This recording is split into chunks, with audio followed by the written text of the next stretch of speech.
সুপ্রিয় শিক্ষার্থী, জুয়েলার্সিটির পক্ষ থেকে তোমাদের সকলকে স্বাগত জানাচ্ছি। আমি মোহাম্মদ জহিরুল ইসলাম। আজকে আমরা আলোচনা করব এইচএসসি আইসিটির কুমিল্লা বোর্ড 2024 সালের এমসিকিউ প্রশ্নটি নিয়ে। এবং এখানে আমরা খুব সহজেই এই প্রশ্নগুলোর সঠিক উত্তর দেওয়ার চেষ্টা করব এবং খুব সহজেই কীভাবে প্রশ্নগুলো অ্যান্সার করা যায় এর ব্যাখ্যাগুলো আমরা দেওয়ার চেষ্টা করব।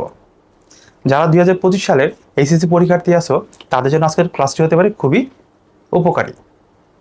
তো আর কথা না বাড়িয়ে চলো শুরু করি।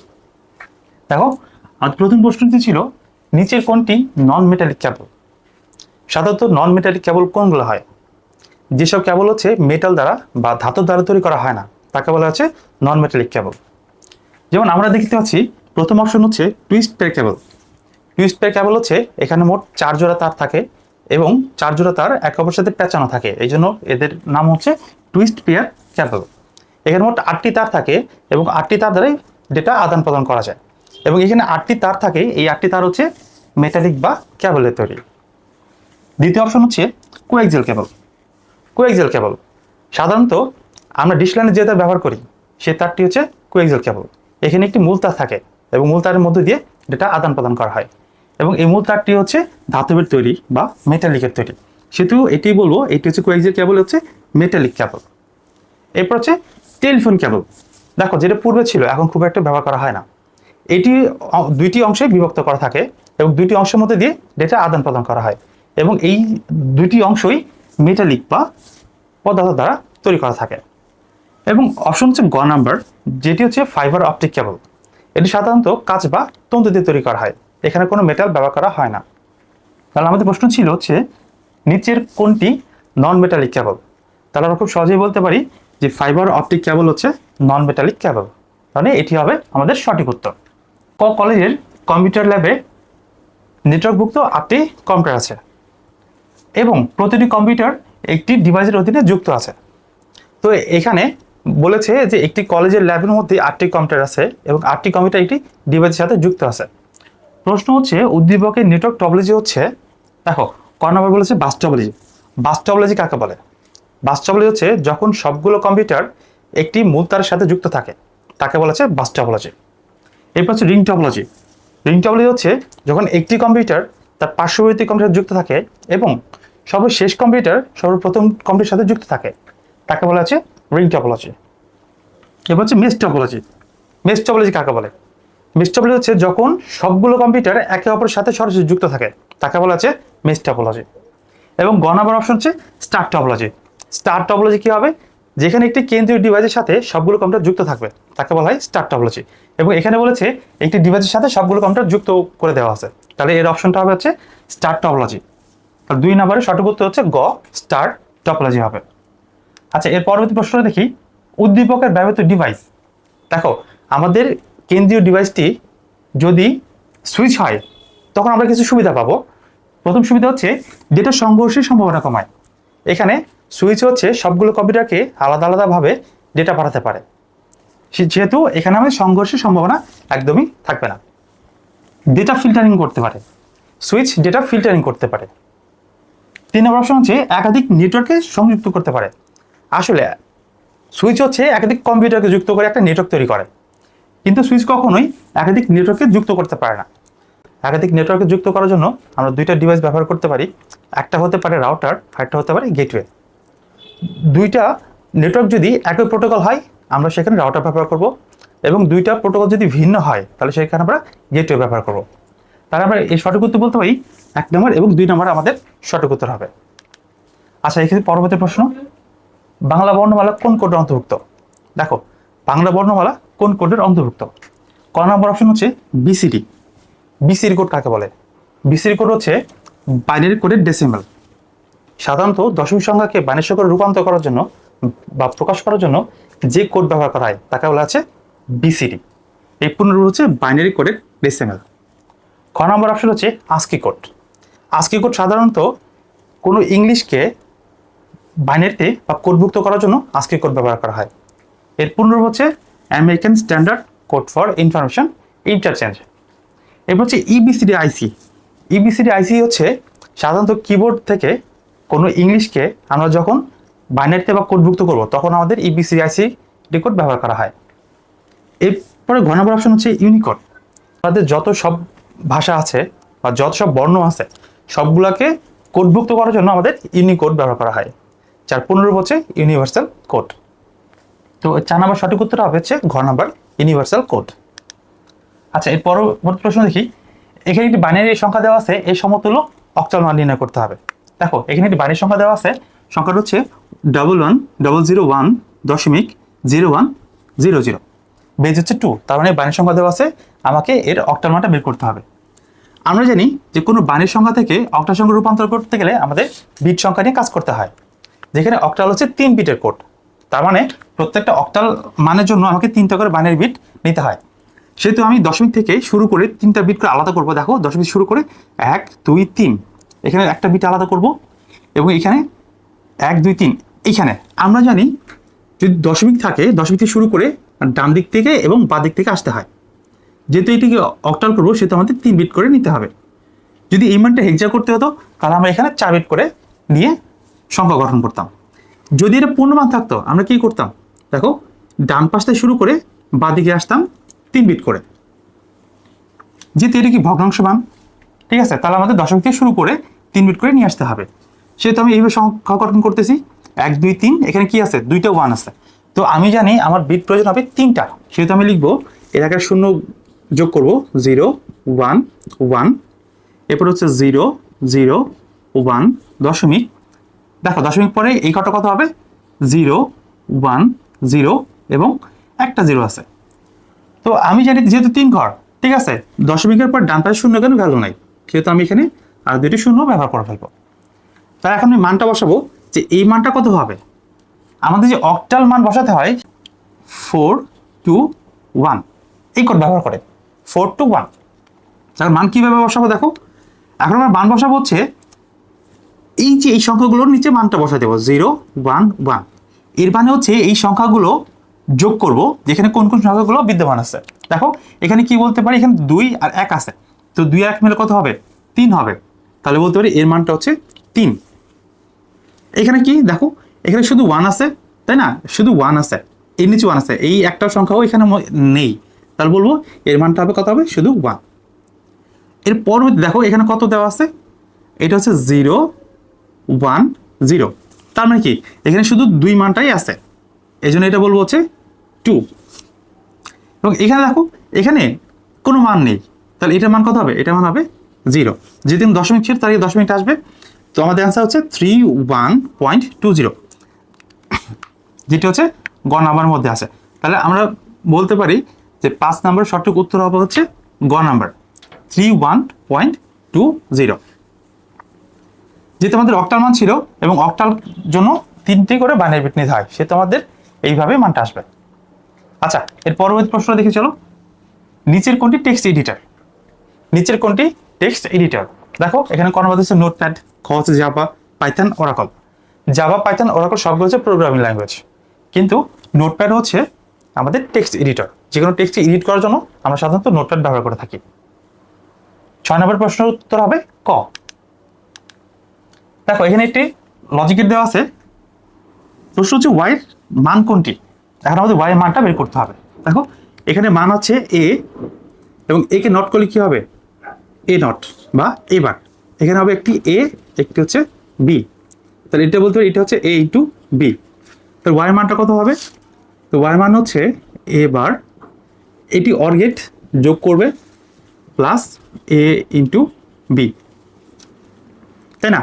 আচ্ছা দেখো এখানে আমি যদি এখন মান বসাবো, এইটি যে বিভাজন সূত্র অনুযায়ী, যে আমরা সূত্র জানি এ প্লাস বিসি সমান লিখতে পারি এ প্লাস বি ইন্টু এ প্লাস সি। তাহলে এটি বলতে পারি এটি হবে, এটি এ ধরবো, এটিকে বি ধরবো এবং এটিকে সি ধরবো, তাহলে বলবো এ প্লাস বি ইন্টু এ প্লাস সি। বুঝতে পেরেছি। দেখো এটা আমি সূত্র প্রয়োগ করতেছি এ প্লাস বি সি, তাহলে কি হবে এ প্লাস বি ইন্টু এ প্লাস সি। যেহেতু আমার এখানে এর মানটা কত ছিল, এখানে এর মান হচ্ছে এ বার, তো এটা হচ্ছে এর মান ধরবো আমরা, এবং এখানে ছিল এ বি, তাই এটা ধরবো হচ্ছে বি এবং এটাকে সি। তো সূত্র অনুযায়ী এ প্লাস বি ইন্টু এ প্লাস সি। এখন আমরা জানি যে এ প্লাস এ বার মান হচ্ছে 1 এবং এখানে হবে এ বার প্লাস বি, এবং এটাও জানি যে 1-এর সাথে কোনো কিছু গুণ করলে আমাদের সেই মানটা লিখতে হয় এ বার প্লাস বি। তাহলে সঠিক উত্তর হচ্ছে গ নাম্বার, এ বার প্লাস বি। দেখো এখানে সেই আগের লজিকটি দেওয়া আছে, যার মান ছিল হচ্ছে এ বার, একটু এটা এন্ড থাকার কারণে এ ইন্টু বি, এটা যোগ থাকার কারণে কী ছিল এ বার প্লাস এ বি, এবং যেটি আমি সরল করে পেয়েছিলাম এ বার প্লাস বি। এখন প্রশ্ন হচ্ছে উদ্দীপকে y ইকুয়াল 0 হবে যখন, এখানে y এর মান কখন 0 হবে। দেখো আমি যদি এখানে মানটা বসাই দিই, তো আমাকে এ প্লাস এ বার প্লাস বির মানটা বের করতে হবে।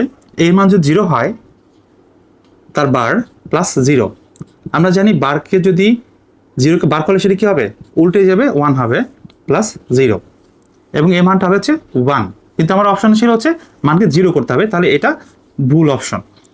দ্বিতীয়টি দেখি, যদি এর মানটা 0 হয় এবং বির মানটা 1 হয় তাহলে এ হবে 0 বার, তাহলে এটা লিখতে পারি 0 বার হচ্ছে 1 প্লাস 1 সমান কত হবে 1, কিন্তু আমাদের অপশন ছিল হচ্ছে y মানকে 0 করতে হবে, তাহলে এটাও ভুল উত্তর। দেখো এরপর হচ্ছে ঘর নাম্বারটা যদি দেখি দুইটাই 1, তাহলে কত হবে 1 বার প্লাস 1 সমান 1 বারকে করলে কত হবে, 1কে বার করলে 0 প্লাস 1 সমান কত 1, এটাও ভুল উত্তর। তাহলে সঠিক উত্তর হবে গ নাম্বার। তাহলে আসো আমরা দেখি কীভাবে গ নাম্বারটা হচ্ছে, এর মান হচ্ছে 1, 1কে বার করবো প্লাস বি মান হচ্ছে 0, 1কে বার করলে কত হবে 0 প্লাস 0 সমান কত হবে 0। তাহলে সঠিক উত্তর হচ্ছে গ নাম্বার, যেখানে এর মান হবে 1 এবং বির মান হবে 0। আচ্ছা এখন আমরা পরবর্তী প্রশ্নটি দেখব, দেখি পরবর্তী প্রশ্ন দেখি কি বলে দেওয়া আছে। সবচেয়ে বড় হেডিং ট্যাগ কোনটি, সবচেয়ে বড় হেডিং ট্যাগ কোনটি। আমরা জানি হেডিং ট্যাগ 6টা, H1 থেকে H6 পর্যন্ত, যেখানে H1 হবে সবচেয়ে বড় হেডিং ট্যাগ এবং H6 হবে সবচেয়ে ছোট হেডিং ট্যাগ, এবং মাঝখানে যে H2, H3, H4 এবং H5 ট্যাগগুলো হবে, H2 হবে কি H1 থেকে একটু ছোট হবে, H3 H2 থেকে একটু ছোট হবে, H4 H3 থেকে ছোট হবে, H5 H4 থেকে ছোট, এবং সবচেয়ে ছোট হেডিং হচ্ছে H6 হবে। দ্বিতীয় প্রশ্ন ছিল সবচেয়ে বড় হেডিং ট্যাগ কোনটি, আর আমরা সবচেয়ে বড় হেডিং ট্যাগ হচ্ছে H1, যেটা হচ্ছে ক নাম্বার সঠিক উত্তর হবে। আচ্ছা এখন আমরা আরেকটা দেখব 10 নম্বর প্রশ্ন, তালিকা তৈরি করার জন্য আবশ্যক ট্যাগ কোনটি। তালিকা বা লিস্ট তৈরি করার জন্য আমাদের যে প্রয়োজনীয় ট্যাগগুলো হচ্ছে, একটি হচ্ছে ওয়েল, যদি আমি অর্ডার লিস্ট তৈরি করতে যাই অবশ্যই আমাকে ওয়েল ট্যাগ ব্যবহার করতে হবে, যদি আনঅর্ডার লিস্ট তৈরি করতে যাই অবশ্যই আমাকে ইউএল ট্যাগ ব্যবহার করতে হবে, এবং একটি লিস্টে যতগুলো আইটেম থাকবে সবগুলো আইটেম যুক্ত করার জন্য আমার ট্যাগ লাগবে হচ্ছে এলআই ট্যাগ। তো বলতে পারি তালিকা তৈরি করার জন্য আবশ্যক ট্যাগ হচ্ছে ওএল ট্যাগ, ইউএল ট্যাগ এবং এলআই ট্যাগ, সবগুলোই প্রয়োজন হবে। তাহলে এর উত্তর হচ্ছে ঘ নাম্বার। 10 নম্বর প্রশ্নের উত্তর হচ্ছে ঘ নাম্বার। আচ্ছা এর পরবর্তী প্রশ্ন দেখি, FF এর পূর্বের সংখ্যা কোনটি। FF বেজ হচ্ছে 16, তার মানে এটি হেক্সাডেসিমাল সংখ্যা পদ্ধতি, এর পূর্বের মানটা কত হবে। দেখো আমরা জানি হেক্সাডেসিমাল সংখ্যা পদ্ধতি কাকে বলে, যে সংখ্যা পদ্ধতিতে 0 থেকে 9 এবং A থেকে F পর্যন্ত মোট 16টা অঙ্ক ব্যবহার করা হয় তাকে বলা হচ্ছে হেক্সাডেসিমাল সংখ্যা পদ্ধতি। যেহেতু এখানে কি FF এর সংখ্যা দেওয়া আছে এবং আমাকে নির্ণয় করতে হবে এর পূর্বের সংখ্যা কত, তাহলে এটা আমরা দুইভাবে বের করতে পারি। দেখো একটা হচ্ছে FF, এর পূর্ব সংখ্যা মানে কত, 1কে মাইনাস করতে হবে, 1 বিয়োগ করতে হবে। তো আমি যদি ডেসিমাল মানটা বের করি, F এর মান হচ্ছে 15 এবং 15, তার থেকে 1 মাইনাস করলে কত হবে, 15 থেকে 1 মাইনাস করলে হচ্ছে 14, এবং এখানে হচ্ছে 15, এবং আমরা জানি যে 14 মানকে আমরা লিখতে পারি E এবং 15 মান হচ্ছে F, তাহলে সঠিক উত্তর হচ্ছে FE, যেটা হচ্ছে হেক্সাডেসিমাল সংখ্যা পদ্ধতি। অথবা আমরা এইভাবে বের করতে পারি, যেহেতু আমরা জানি সংখ্যাগুলো হচ্ছে 0, 1, 2, 3, 4, 5, 6, 7, 8, 9 এবং A, B, C, D, E এবং F, যেখানে এর মান কত হবে 10, B হবে 11, C হবে 12, D 13, E 14 এবং F 15 মানগুলো বহন করবে। যে দেখো যেহেতু আমাদের এফ এর পূর্বের মান কত হবে, এফ এর পূর্বের মান হচ্ছে ই, তাই না? তাহলে আমরা কি বলতে পারি, এফ এর পূর্বের মান হবে ই, যেটা দেখো এখানে এফ এর পূর্বের মান কি আছে, ই, এইটা আছে, ই আছে। এবং যেহেতু আমরা কি জানি, যখন এখানে এফ আসবে এফ এর পরবর্তী দিকে মানটা চেঞ্জ হবে, তাহলে এফ এর পরবর্তী মানটা চেঞ্জ হবে, কিন্তু পূর্বের মানটা কি হবে না, এখানে কোনো চেঞ্জ হবে না। তার মানে এখানে এফ এর মানটা কোনো পরিবর্তন হবে না। ঠিক আছে, তাহলে আমরা এটা বলতে পারি এই সঠিক উত্তর হচ্ছে গ নাম্বার, এফ ই। কিন্তু যদি এখানে বলতো পরবর্তী সংখ্যা কত, এফ এফ এর পরবর্তী মান কত, এটা কি বলতে পারবে এফ এফ এর পরবর্তী মান কত হবে? দেখো এফ এফ এর পরবর্তী মান হচ্ছে এফ এফ এর পরবর্তী মান হচ্ছে তার সাথে এক যোগ করতে হবে। পূর্ববর্তী যেমন এক বিয়োগ করতে হয়, পরবর্তী হলে এক যোগ করতে হয়। তাহলে আমরা বলবো এফ এফ এর পরবর্তী মান হচ্ছে কত, 15 প্লাস 1। 15 এক যোগ করলে কত হবে, 16। কিন্তু হেক্সাডেসিমাল তো 16 লিখতে পারবো না, কেন, এই বেজ 16 আমরা জানি এই সংখ্যাগুলো যে হবে অবশ্যই বেজ থেকে এক কম হবে, তাই না? তাহলে কি 16তে লিখতে পারবো না, এই জন্য আমাকে কি করতে হবে, এই জন্য আমাকে এই বেজ থেকে এই বেজটা বাদ দিতে হবে, 16 থেকে 16 বেজকে বাদ দিতে হবে। কেন, এটি হচ্ছে যোগের সূত্র। যে কোনো যোগের সূত্র হচ্ছে যদি ভিত্তি সমান বা বেশি হয়, এই দুটি সংখ্যার যোগফল যদি ভিত্তি সমান বা বেশি হয় তখন আমাদের ভিত্তিকে বাদ দিতে হয়, এবং যতবার ভিত্তি বাদ যাবে হাতে তত থাকবে। তাহলে দেখো এখানে কি হচ্ছে, 16 থেকে 16 বাদ দিলে কত হবে, 0, তাই না? 16 থেকে 16 মাইনাস করলে কত হবে, 0। আমাদের হাতে থাকবে কত, 1, কেন এখানে একবার বাদ দেওয়া হয়েছে। এবং এক যোগ করবো আবার এখানে, আবার 15 একে কত হবে, 16। 16 থেকে 16 মাইনাস করলে কত হবে, 0, হাতে থাকবে 1, তাই না? হাতে একটা এখানে বসাবো, যেহেতু এখানে সংখ্যায় তাহলে হাতের একটা এখানে বসবে। তাহলে বলবো যে এফ এফ এর পূর্বের সংখ্যা হচ্ছে এফ ই, এবং পরবর্তী সংখ্যা হচ্ছে 1 0 0, সবগুলো বেরিয়ে যাবে 16। আশা করি বুঝতে পেরেছ। এরপরও যদি তোমাদের বুঝতে কোনো প্রবলেম হয় অবশ্যই কমেন্টসে জানাবে, আমি চেষ্টা করব আরও সহজে বা অন্যভাবে এই প্রশ্নগুলোর সমাধান করার জন্য, যেন তোমরা খুব সহজেই বুঝতে পারো। আচ্ছা, এখন আমরা পরবর্তী প্রশ্ন আলোচনা করব। দেখো এখানে একটি HTML কোড দেওয়া আছে, এখানে কিছু ফরম্যাটিং ট্যাগগুলো দেওয়া আছে। যেমন প্রথমে হচ্ছে একটি পি ট্যাগ দেওয়া আছে, যাকে হচ্ছে প্যারাগ্রাফ ট্যাগ হিসেবে ব্যবহার করা হয়। এবার হচ্ছে এ সুপ, এখানে সুপ ট্যাগ ব্যবহার করা আছে। সুপ ট্যাগ হচ্ছে সুপারস্ক্রিপ্ট। সাধারণত কোনো টেক্সটকে যদি পাওয়ার হিসেবে প্রদর্শন করতে হয় বা কোন টেক্সটে একটু ওপরে প্রদর্শন করতে হয় তাহলে আমাদের ট্যাগ ব্যবহার করতে হচ্ছে সুপ। এবং এর পরবর্তী একটা ট্যাগ হচ্ছে সাব হচ্ছে সাবস্ক্রিপ্ট। যদি কোনো টেক্সটকে একটু নিচে বা ভিত্তি আকার প্রদর্শন করতে হয় তাহলে সেটা আমাদের সাব বা সাবস্ক্রিপ্ট ট্যাগ ব্যবহার করতে হয়। তাহলে আমরা যদি একটু কোডটা দেখি তাহলে কি হবে, এ সুপ বলতে আমরা কি বলেছিলাম, পাওয়ার হিসেবে ব্যবহার করে, তার মানে কি এটা কি হবে, এ স্কোয়ার বি, কি বলেছিলাম, সাব হচ্ছে নিচে একটু প্রদর্শন করবে বা ভিত্তি আকার প্রদর্শন করবে, তাহলে কি বি 2 হবে। তাহলে অপশনটা কোনটা হচ্ছে, দেখো ক নাম্বার দুইটা স্কোয়ার আছে, তার মানে কি হবে, এ সুপ 2 বি সুপ 2। দেখো এরপর হচ্ছে যদি আমি গ নাম্বারটা দেখি তাহলে কি হবে, এ বেস 2 মানে কি হবে, এ সাব 2 বি ও পাওয়ার মানে কি হবে, সুপ 2 হবে। ঘ নাম্বার দুইটাই নিচে আছে তাহলে কি হবে, এ বেস 2 বি বেস 2। তাহলে আমাদের যেহেতু অপশনটা ছিল হচ্ছে এ সুপ 2 মানে হচ্ছে এ স্কোয়ার এবং বি সাব 2, তারপর হচ্ছে বি বেস 2 হবে। সঠিক উত্তর হচ্ছে খ নাম্বার সঠিক উত্তর। আচ্ছা, এর পরবর্তী প্রশ্নটা দেখি চলো। দেখো এখানে একটি প্রোগ্রাম দেওয়া আছে এবং বলেছে উদ্দীপকের প্রোগ্রামটিতে HTML কতবার প্রদর্শিত হবে। এখানে একটি প্রোগ্রাম দেখতে পাচ্ছি আমরা, এই প্রোগ্রামটি হচ্ছে include stdio.h main, second packet শুরু হচ্ছে INTI ফর, এখানে কি ফর লুপ ব্যবহার করা আছে এবং বলেছে i সমান 1, তার কি লুপটি 1 থেকে শুরু হবে এবং এটি শর্ত বলে দেওয়া আছে i less than equal to 6, তার এটি 6 পর্যন্ত কাজ করবে। এবং এটি যে ইনক্রিমেন্ট আছে সেই ইনক্রিমেন্ট কত হচ্ছে, 1 করে ইনক্রিমেন্ট হচ্ছে, মানে 1 করে বাড়তেছে। এবং এখানে লুপের মধ্যে একটি শর্ত দেওয়া আছে, শর্ত বলেছে ইফ i ইকুয়াল 4, মানে যদি i এর মানটা 4 এর সমান হয় তাহলে সে কি করবে, কন্টিনিউ করবে, তাহলে সে লুপ কাজ না করে সে কন্টিনিউ বারে সে লুপে ফিরে যাবে। যদি এটা না হয় তখন কি হবে, প্রিন্ট HTML প্রিন্ট করবে। ঠিক আছে, তাহলে কি হবে, যদি এখানে কন্ডিশন ইয়েস হয় সে লুপে আসবে, লুপে সে আবার শর্ত চেক করবে, যদি এখানে i এর মানটা 4 এর সমান হয় তখন সে লুপ কন্টিনিউ করবে, তার নিচে কোনো কাজ না করে লুপ কন্টিনিউ করবে। আচ্ছা, যদি এই ইফ অপশনটা না থাকে সেটা কতবার প্রিন্ট করবে? দেখো, প্রথম হচ্ছে আই সমান 1, তার মানে কি বলতে পারি যে আই মান হচ্ছে 1, যেটা হচ্ছে 6 থেকে ছোট। হ্যাঁ ছোট, আমরা জানি ইয়েস হলে সে লুপে আসবে, ইয়েস হলে সে হচ্ছে লুপে আসবে। আচ্ছা, ইয়েস লুপে আসলো, যেহেতু আমার আই মান ছিল হচ্ছে 1, তাহলে 1 কি হবে? 1 হচ্ছে 4 থেকে ছোট। হ্যাঁ 4 থেকে ছোট, তাহলে কি হবে? এই একবার কন্টিনিউ কাজ না করে প্রিন্ট কাজ করবে, তাহলে এখানে একবার প্রিন্ট করবে। তাহলে বলতে পারি 1 এর জন্য আমাকে এইচটিএমএল লেখাটা একবার প্রিন্ট করবে। এর পরবর্তী কাজ হচ্ছে আমাকে কি করবে? এখানে বৃদ্ধি করবে। কত বৃদ্ধি করবে? 1 করে বৃদ্ধি করবে। কেন? আই প্লাস 1 বলে দেওয়া আছে, তাহলে আই যে মান থাকে তার সাথে 1 যোগ করবে। তাহলে বলতে পারি আই মান ছিল আগে পূর্বে ছিল 1, এবং এখানে 1 যোগ করে কত হবে? 2 হবে। 2 6 থেকে ছোট, হ্যাঁ ছোট, এস আসবে। এসে সে আবার সে শত যোগ করবে। 2 এর সমান কি 4 হয়েছে?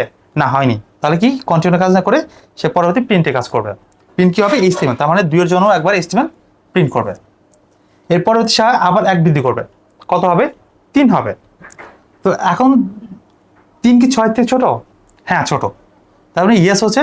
এখানে আবার সেই শর্ত চেক করতেছে, 3 4 হয়নি, কন্টিনিউ কাজ না করে প্রিন্ট করবে, তার মানে হচ্ছে 3 এর জন্য একবার সে প্রিন্ট করবে। এরপর ধাপে কত হবে? 1 বৃদ্ধি করে 4 হবে। তো 4 6 থেকে ছোট, হ্যাঁ ছোট, ইয়েস হলে লুপে আসবে। লুপে এসে বলবে কি হ্যাঁ 4 সমান সমান 4, হ্যাঁ এটা ইয়েস, 4 সমান সমান 4, 4 এবং এই 4 মান সমান। তাহলে সে কন্টিনিউ কাজ করবে। সে কন্টিনিউ মানে হচ্ছে সে এখান থেকে সে সরাসরি লুপে চলে যাবে। ঠিক আছে, তো এখান থেকে সে সরাসরি লুপে চলে আসবে। সে এখানে নিচে প্রিন্টে আর আসবে না, যেহেতু প্রিন্টে আসবে না তার মানে সে কি প্রিন্ট করবে না। এখানে এসে কি করবে? 1 বৃদ্ধি করবে। পুরো ছিল 4, 1 বৃদ্ধি করে কত হবে? 5 হবে। তো 5 6 থেকে ছোট, হ্যাঁ ছোট, তাহলে এখানে 5 4 সমান না, না তাহলে কি কন্টিনিউ কাজ করে প্রিন্ট করবে এইচটিএমএল, তার মানে বলতে পারি 5 এর প্রিন্ট হবে। এরপরে 1 বৃদ্ধি করে কত হবে? 6 হবে। তো 6 6 ছোট না কিন্তু কি সমান আছে, তার মানে এই শর্তটা সত্য হচ্ছে। ইয়েস হলে সে লুপে আসবে, এসে দেখতেছে 6 4 সমান না, সমান না, তা কন্টিনিউ কাজ না করে সে কি করবে? প্রিন্ট কাজ করবে। তার মানে কি এই 6 এর জন্য আবার আরেকবার এইচটিএমএল প্রিন্ট করবে। তাহলে দেখো এখানে কতবার প্রিন্ট করতেছে? এখানে হচ্ছে 1 এর জন্য একবার এইচটিএমএল প্রিন্ট করবে, 2 3 4 5, সরি 4 করবে না, 5 6, তাহলে এখানে মোট 5 বার প্রিন্ট করবে। সঠিক উত্তর হচ্ছে 5 বার। তো এটা আমরা আরেকটু সহজভাবে মনে রাখতে পারি, যদি এখানে শর্তটা কন্টিনিউ থাকে, যদি কন্টিনিউ এই শর্ত থাকে, তাহলে এখানে যে শর্তটা থাকবে কন্টিনিউর জন্য শুধু এই মানটা ছাড়া সবগুলো মানে প্রিন্ট করবে। আমরা পরবর্তী প্রশ্ন নিয়ে আলোচনা করবো। দেখো, প্রশ্নটি হচ্ছে প্রোগ্রামটিতে ব্যবহৃত অপারেটরগুলো হচ্ছে, তো এখানে অ্যাকচুয়ালি কি কি অপারেটর ব্যবহার করা হচ্ছে? অ্যারিথমেটিক অপারেটর কয়টা? 5টা, যোগ, বিয়োগ, গুণ, ভাগ এবং ভাগশেষ। লজিক্যাল অপারেটর 3টা, অ্যান্ড, অর এবং আরেকটা হচ্ছে নট। রিলেশন অপারেটর কয়টি? রিলেশন অপারেটর হচ্ছে 6টি। ছোট, ছোট সমান, বড়, বড় সমান, সমান এবং সমান না বা নট ইকুয়াল। এই 6টা হচ্ছে আমাদের রিলেশন অপারেটর। তো দেখো এখানে আমাদের কি ছিল? এখানে প্লাস করা হচ্ছিল, প্লাস হচ্ছিল আই সমান আই প্লাস 1, যেটা কি বলবো এখানে অ্যারিথমেটিক ব্যবহার করা ছিল। এবং এখানে একটি সমান ছিল, যে শর্ত ছিল ইফ আই ইকুয়াল 4, দেন কি করবে? কন্টিনিউ করবে। তার মানে এখানে রিলেশন অপারেটর ছিল। কিন্তু এখানে কোথাও আমাদের এই লজিক্যাল অপারেটরগুলো ছিল না, যেখানে অ্যান্ড অর নট কোনোটাই ছিল না। তাহলে বলবো এই সঠিক উত্তর হচ্ছে 1 আর 3, যেটা হচ্ছে খ নাম্বার সঠিক উত্তর হবে। স্থায়ী মেমোরি। স্থায়ী মেমোরি সেই সব মেমোরি যেখানে বিদ্যুৎ বা পাওয়ার সাপ্লাই চলে গেল কোনো কিছু মুছে যায় না বা কোনো সবগুলো তথ্যই থাকে। যেমন একটা হচ্ছে র্যাম। র্যাম হচ্ছে এমন একটা মেমোরি যেখানে যদি বিদ্যুৎ চলে যায়, কাজ করা অবস্থায় বিদ্যুৎ চলে গেলে এই সমস্ত ডেটা মুছে যাবে, যাকে বলা হচ্ছে ভোলাটাইল মেমোরি। তাহলে এইটা আমাদের অপশনে সঠিক হবে না। কেন? আমাদের বলেছে স্থায়ী মেমোরি, যেটা হচ্ছে নন ভোলাটাইল মেমোরি হবে। দেখো হার্ড ডিস্ক, আমাদের হার্ড ডিস্ক যদি কোনো তথ্য একবার স্টোর করা হয়, সেটি বিদ্যুৎ চলে গেলেও তথ্যগুলো মুছে যায় না। অথবা হতে পারে ডিভিডি। ডিভিডি, তো ডিভিডি ডিস্কের মধ্যেও যদি কোনো তথ্য একবার রাইট করা হয় বা একবার তথ্য দেওয়া হয়, তার সে তথ্যগুলো কখনো মুছে যায় না। তাহলে এই দুইটা হবে স্থায়ী মেমোরি বা নন ভোলাটাইল মেমোরি। এই সঠিক উত্তর হবে হচ্ছে 2 এবং 3, যেটা হচ্ছে গ নাম্বার সঠিক উত্তর হবে। আচ্ছা, এর পরবর্তী প্রশ্ন দেখবো, ডেটা টাইপ ডাবল এর ফরম্যাট স্পেসিফায়ার কোনটি? ডাবল টাইপ ডেটার ফরম্যাট স্পেসিফায়ার কোনটি? আমরা সাধারণত সি প্রোগ্রামে 4 ধরনের ডেটা ব্যবহার করি। একটা হচ্ছে ইন্টিজার, যেটা বা পূর্ণ সংখ্যা, আরেকটা হচ্ছে ফ্লোট যেটা হচ্ছে ভগ্নাংশ মান, আরেকটি হচ্ছে ডাবল, এইটাও ভগ্নাংশ বা পূর্ণ সংখ্যা দুইটি মানে কাজ করতে পারে, এবং আরেকটি হচ্ছে ক্যারেক্টার, তার জন্য আমরা লিখি কার। আচ্ছা, তাহলে যদি ইন্টিজার হয় এর ফরম্যাট স্পেসিফায়ার বা কন্ট্রোল স্ট্রিং হচ্ছে %d। আমাদের ইন্টিজার টাইপের যে মানগুলো থাকবে তাকে কন্ট্রোল করার জন্য %d ব্যবহার করতে হবে। যদি ফ্লোট টাইপের মান হয় এই জন্য লিখতে হবে %f। যদি ডাবলের জন্য হয় তাহলে পার্সেন্ট লিখবো হচ্ছে %lf বা লং ফ্লোট, এবং যদি ক্যারেক্টার হয় তাহলে লিখবো %c। আচ্ছা, তাহলে আমরা এর সাথে একটু সাইজগুলো দেখে নিই। যদি ইন্টিজার হয় এটি সাধারণত দুইটা হয়, সেটা 2 বাইটও হতে পারে অথবা 4 বাইটও হতে পারে। যদি ফ্লোট টাইপ ডেটা হয় এটা সবসময় ভাব হচ্ছে 4 বাইট, অথবা কত বলতে পারি, আমরা জানি যে 1 বাইট সমান 8 বিট, তাহলে এটা হচ্ছে 4 বাইট অথবা 32 বিট। ডাবল, এটা হচ্ছে 8 বাইট, 8 বাইট সমান কত লিখতে পারি, 8 বাইট অথবা সেটা হবে 64 বিট। যেটা ক্যারেক্টার এটা হচ্ছে 1 বাইট, যেটা হবে 1 বাইট অথবা 8 বিট। আচ্ছা, তার মধ্যে প্রশ্ন ছিল হচ্ছে যে ডেটা টাইপ ডাবলের ফরম্যাট স্পেসিফায়ার কোনটি। এখন আমরা অপশনগুলো দেখি। যে অপশন হচ্ছে প্রথম অপশন %d। %d হচ্ছে ডেসিমেল বা ইন্টিজার ভ্যালুর জন্য ব্যবহার করা হয়। %f, %f হচ্ছে ফ্লোট বা ভগ্নাংশ মানের জন্য ব্যবহার করা হয়, এবং ডাবলের জন্য ব্যবহার করতে হয় %lf। তাই সঠিক উত্তর হবে ঘ নাম্বার %lf, যাকে বলা হচ্ছে লং ফ্লোট। আচ্ছা, এখন আমরা এই পরবর্তী প্রশ্ন আলোচনা করব। চলো দেখি 17 নম্বর। প্রোগ্রাম ফ্লো চার্টে প্রক্রিয়াকরণের ব্যবহার প্রতীক হয় কোনটি। দেখো, প্রক্রিয়া করার জন্য কোন প্রতীকটি ব্যবহার করা হয়। আমাদের প্রক্রিয়াকরণ করার জন্য দেখো এখানে বলেছে বৃত্ত, বৃত্ত ব্যবহার করা হচ্ছে সংযোগ করার জন্য। আমাদের যদি কখনো একাধিক লাইন বের হয় বা একাধিক লাইন থাকে, ওই ক্ষেত্রে আমাদের একটা সংযোগ করার প্রয়োজন হয়, যে সংযোগটা করবে হচ্ছে বৃত্তের সাহায্যে। সামান্তরিক, সামান্তরিক হচ্ছে আমাদের যখন ইনপুট আর আউটপুটে কাজ করতে হয়। যদি আমাদের ইনপুট আর আউটপুটে কাজ করতে হয় তখন আমাদের এই সামান্তরিক চিহ্নটি ব্যবহার করতে হয়। আয়তক্ষেত্র হচ্ছে প্রসেসিং বা মান নির্ণয়ের জন্য আয়তক্ষেত্র ব্যবহার করা হয়। যেহেতু আমাদের প্রশ্ন ছিল প্রোগ্রাম ফ্লোচার্টের প্রক্রিয়াকরণের জন্য ব্যবহৃত প্রতীক হচ্ছে কোনটা, আয়তক্ষেত্র, সঠিক উত্তর হবে 17 নম্বর ঘ উত্তর হবে। এরপর 18 নম্বর, এই ট্যাগের সাথে ব্যবহৃত অ্যাট্রিবিউট। এই ট্যাগের সাধারণত আমরা কি অ্যাট্রিবিউট ব্যবহার করে থাকি। দেখো, আমরা যদি এর কোড লিখি, লিখবো এ, এরপর লিখতে হবে href সমান URL, এরপর লিখতে হবে লিঙ্ক টেক্সট, এরপরে ক্লোজ এই করতে হবে। তো এখন দেখো আমার এইখানে একটা ট্যাগ হচ্ছে এই ট্যাগ, হাইপারলিংক করার জন্য এই ট্যাগ, এবং অ্যাট্রিবিউট হচ্ছে href। এটি শুধু আমরা একটা অ্যাট্রিবিউট ব্যবহার করেছি, কিন্তু HTML এর মধ্যে আরেকটা অ্যাট্রিবিউট ব্যবহার করা হয়, সেটা হচ্ছে href সমান URL। এবং যদি আমি নতুন একটা ট্যাব ওপেন করতে চাই, তার মানে কি আমার একটা ওয়েব পেজ থাকবে, যদি সেই পেজে থাকবে আরেকটা পেজে ওপেন হবে, এই ধরনের তাকে বলা হচ্ছে টার্গেট অ্যাট্রিবিউট ব্যবহার করতে হবে। টার্গেট হবে আন্ডারস্কোর ব্ল্যাঙ্ক লিখতে হয়। টার্গেট আন্ডারস্কোর ব্ল্যাঙ্ক লিখলে কি হবে, আমার একটা যে ট্যাবে থাকবো এই ট্যাবে থাকবে এবং নতুন করে একটা ট্যাব ওপেন হবে। তাহলে দেখো আমার এখানে অ্যাট্রিবিউট কি হচ্ছে, একটা হচ্ছে href ব্যবহার করতে হবে, আরেকটা অ্যাট্রিবিউট হচ্ছে টার্গেট। কিন্তু এখানে যে ব্ল্যাঙ্ক দেওয়া আছে, ব্ল্যাঙ্ক কি হচ্ছে, ব্ল্যাঙ্ক হচ্ছে আমাদের অ্যাট্রিবিউট ভ্যালু, যেটা সঠিক উত্তর না। তাই সঠিক উত্তর হবে 1 আর 2। তাহলে বলতে পারি যে আমরা এই ট্যাগের মধ্যে সাধারণত দুইটা অ্যাট্রিবিউট ব্যবহার করে থাকি। একটা হচ্ছে href, যেটা প্রত্যেকটা ক্ষেত্রেই লিখতে হয়, এবং আরেকটা অ্যাট্রিবিউট ব্যবহার করতে হয়, সেটা হচ্ছে টার্গেট, বা নতুন কোনো ট্যাব ওপেন করতে গেলে আমাদের টার্গেট অ্যাট্রিবিউট ব্যবহার করতে হয়। আচ্ছা, পরবর্তী প্রশ্ন দেখো, কৃত্রিম বুদ্ধিমত্তায় ব্যবহৃত হয় প্রোগ্রামিং ভাষা। কৃত্রিম বুদ্ধিমত্তা সাধারণত প্রোলগ ব্যবহার করা হয়। তো একের হবে 19 ঘ নাম্বার উত্তর হবে। আচ্ছা, এই পরবর্তী প্রশ্ন হচ্ছে কোনটি মলিকুলার মেডিসিন তৈরির ক্ষেত্রে ব্যবহার করা হয়। মলিকুলার মেডিসিন তৈরি করার জন্য ব্যবহৃত প্রযুক্তি হচ্ছে বায়ো ইনফরমেট্রিক্স। সঠিক উত্তর হচ্ছে বায়ো ইনফরমেট্রিক্স। আচ্ছা, এই পরবর্তী প্রশ্ন হচ্ছে কোন প্রজন্মের মোবাইলে সর্বপ্রথম ভিডিও কল চালু হয়। ভিডিও, দেখো প্রথম প্রজন্মে শুধু কথা বলা যেত, দ্বিতীয় প্রজন্ম থেকে কি হয়, এসএমএস শুরু হয়। যখন তৃতীয় প্রজন্ম হয়, তৃতীয় প্রজন্ম থেকে ভিডিও কলের প্রচলন শুরু হয়। সঠিক উত্তর হচ্ছে তৃতীয় প্রজন্ম থেকে ভিডিও কলে শুরু হয়। আচ্ছা, এরপর হচ্ছে ক্রায়োজেনিক এজেন্ট। হচ্ছে ক্রায়োজেনিক এজেন্ট কি দেখো, ক্রায়োজেনিক এজেন্ট হচ্ছে ক্রায়োসার্জারি চিকিৎসায় টিউমারের ধরন অনুযায়ী এবং নির্দিষ্ট শীতলতায় পৌঁছানোর জন্য বিভিন্ন ধরনের গ্যাস, যেমন তরল নাইট্রোজেন, আর্গন, অক্সিজেন বা কার্বন ডাই অক্সাইড ব্যবহার করা হয়। এই তরল গ্যাসগুলোকে ক্রায়োজেনিক এজেন্ট বলে। তাহলে এখানে ক্রায়োজেনিক এজেন্টগুলো কি কি দেওয়া আছে, যেমন একটা হচ্ছে তরল নাইট্রোজেন, তাহলে এখানে তরল নাইট্রোজেন আমরা পাচ্ছি। এরপরে হচ্ছে অক্সিজেন, অক্সিজেন পাচ্ছি। এরপর কি আর্গন থাকবে অথবা কার্বন ডাইঅক্সাইড থাকবে। কিন্তু এখানে তরল হাইড্রোজেন এখানে ব্যবহার করা হয় না, বা এখানে ক্রায়োজেনিক এজেন্ট হিসেবে ব্যবহার করা হয় না।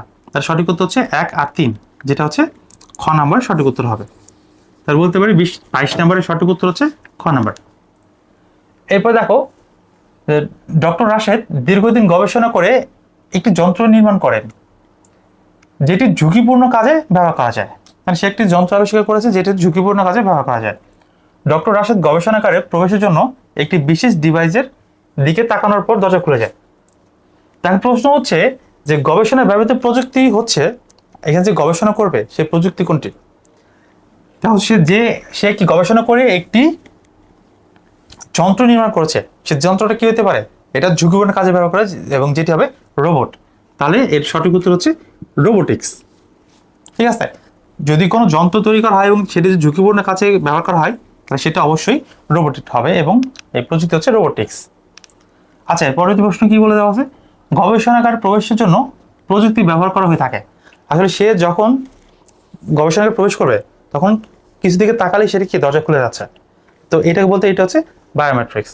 তো বায়োমেট্রিক্স সাধারণত কোথায় ব্যবহার করা হয়, পাসপোর্টে বায়োমেট্রিক্স ব্যবহার করা হয় এবং ভোটার নিবন্ধনে বায়োমেট্রিক্স ব্যবহার করা হয়। জন্ম নিবন্ধন এখনো এটি হয়নি, কিন্তু হয়ে যাবে খুব সামনে। আর এই সঠিক উত্তর 1 এবং 3, যেটি হচ্ছে খ নাম্বার সঠিক উত্তর হবে। আচ্ছা, সর্বশেষ মাল্টিকাস্ট মোড হতে পারে। মাল্টিকাস্ট মোড কাকে বলে? মাল্টিকাস্ট মোড হচ্ছে যে একজন প্রেরণ করবে এবং একাধিক প্রাপক থাকবে, কিন্তু সবাই থাকবে না।